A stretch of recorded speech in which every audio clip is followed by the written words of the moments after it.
Hey, I'm Jamie East, and today's episode of The Smart 7 is sponsored by Vodafone Business in partnership with Samsung. If you're running a business, any kind of business, you're probably spending some time thinking about AI, what to do, how much to use it, and how to get started. The answer could be in your pocket. The Samsung Galaxy S25, powered by Vodafone Business's reliable and award-winning network, will help you unleash your productivity through brilliant built-in Galaxy AI. And over the next few weeks, we're going to answer some of the questions you might have about how best to unlock the power of AI in your business. For example, how can I use AI safely and securely so my data doesn't leak? Choose trusted enterprise-grade tools with clear privacy policies. Avoid pasting sensitive financial or customer data into public systems. We recommend you use paid versions with business security options, apply staff training on data handling, and limit AI access to only the information it needs. With Galaxy AI, you can choose how your data is stored and managed, and with a Samsung business account, you can also customize what your employees access and their security levels. Getting back to the Samsung Galaxy S25, to take advantage of the features and change the way you do business, you'll need a Samsung account and a network connection. To find out more, search Vodafone Business Samsung, and for network verification, go to vodafone.co.uk/network. On today's Smart 7, Tories pile pressure on Lammy after more prison errors, Nandy defends the BBC, and much more. It's Wednesday the 12th of November, it's roast dinner day, and happy birthday Anne Hathaway. The Smart 7. It's news, but not the news.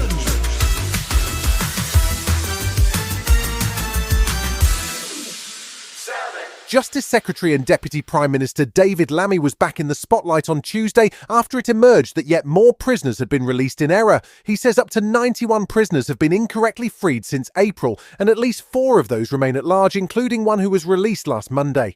He continued to blame the previous Tory government for the chaos in the prison system. It is symptomatic of the data issues we inherited that all this information I have been given at this time while police and HMPPS investigate. Tory Shadow Justice Secretary Robert Jenrick was keen to put the boot in, saying the public are endangered as this circus rumbles on. They're Lammy's lags, a whole new category of criminal who can just waltz out of prison despite having the strongest ever checks introduced by this Justice Secretary.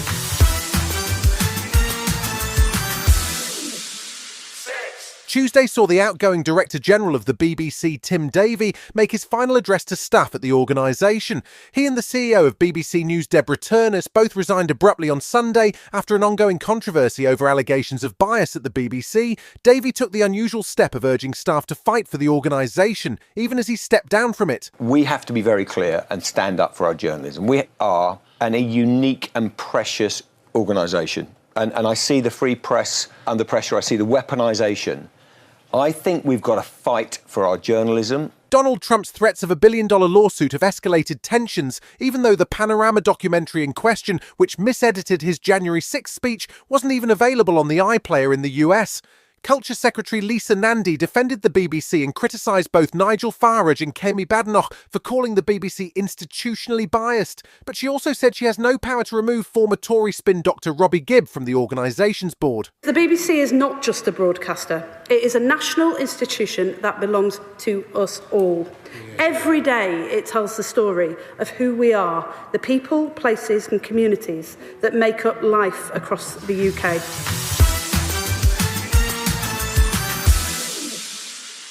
England is facing another round of resident doctor strikes starting on Friday and running for 5 days. The strikes come despite an offer last week to the British Medical Association from Health Secretary Wes Streeting. He proposed more specialist training spaces for early career doctors and even offered to pay exam fees and membership fees for medical associations, but he refused to increase their pay above the increments already awarded.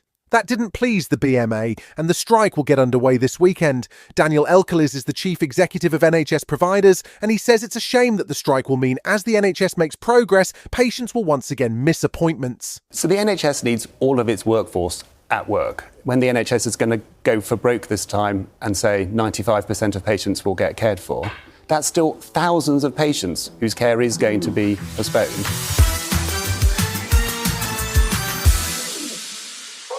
The US Congress is expected to vote on Wednesday to pass a temporary funding bill that will see the US government finally reopen after the longest shutdown in history. A small group of Democrat senators agreed to end the standoff on Sunday night, but all they got in return was a promise of a Senate vote on their healthcare demands.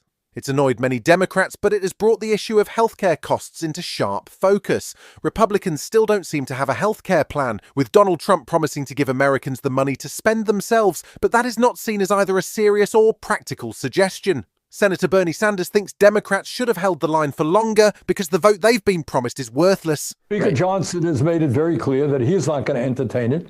Trump would never cite it. So it is an empty gesture, and that bothers me.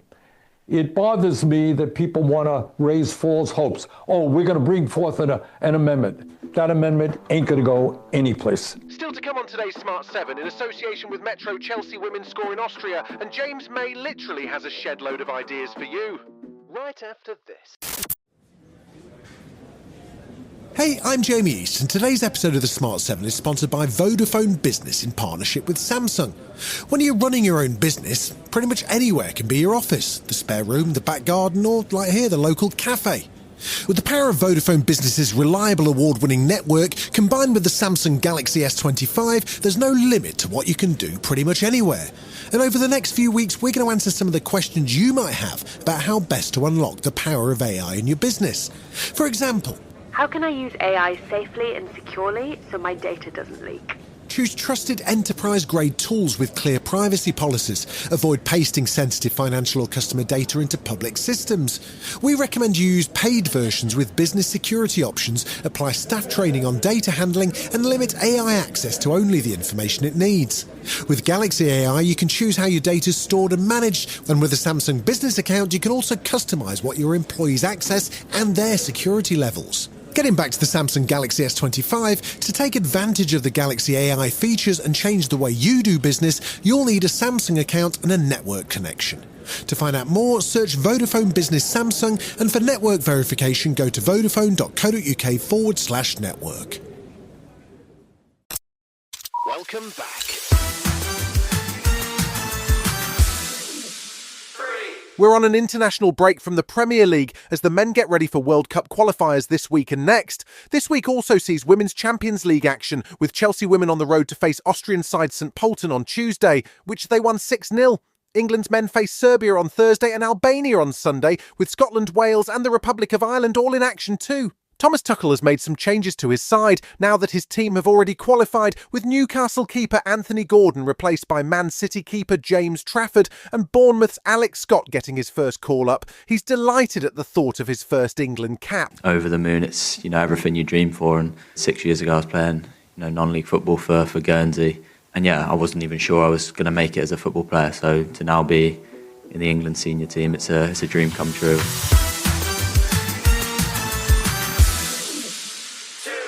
The Top Gear trio of Hammond, Clarkson and May have all moved on from their high-speed car escapades, carving out new television niches.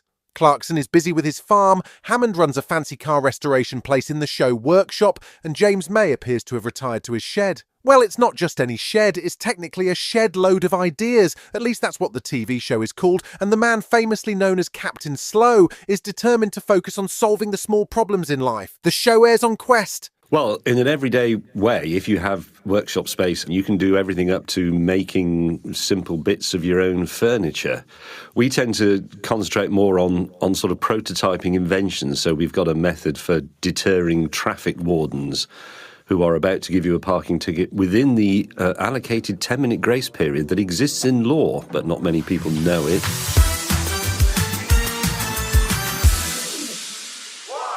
We're firmly in Christmas movie season, and the Christmas rom-com is a special breed. There's a new one on the way to Prime Video, and it stars a dog called Merv. Don't worry, it's also got human stars with the man who played Daredevil, Charlie Cox, alongside Zooey Deschanel. They play a couple who broke up but have to share custody of their dog, and so end up in Florida for Christmas, partly to help the dog Merv get over the breakup depression. It sounds implausible, but it is Christmas after all. It drops on December 10th. Do you always go on vacation with your ex? We're kind of doing this cheer-up trip. You still have feelings for him? We're just two people who share a dog. You share a dog. It's a red flag. You look sad. Well, I hate to break it to you, but You can barely see. I don't need to see it, honey. I can feel it. You've been listening to The Smart 7. We'll be back tomorrow at 7 a.m. Hit that follow button and have a great day. 7 minutes, we'll give you the world. Hi, I'm Jamie East, and today's episode of The Smart 7 is brought to you by Sainsbury's, where you can save big on festive favourites with Nectar prices. It may be November, but Christmas is just around the corner, and that means you probably need to start your Christmas party planning. But the good news is that if you're looking for value for money this Christmas, Sainsbury's have great discounts to make your festive season truly magical. For example, this week you can get half price on Bailey's Original with 1 litre for just £11, 789 Prosecco for £5.50, or Newland's Point Sauvignon Blanc for just £6, all with Nectar prices. You can shop in-store or online and save big on festive favourites this Christmas with Nectar price at Sainsbury's. This offer's for 18+, Nectar app required. Prosecco and wine offer ends November the 12th. Available in supermarkets and online, but excludes locals. Delivery fees may apply, subject to availability. T's and C's apply. Please drink responsibly.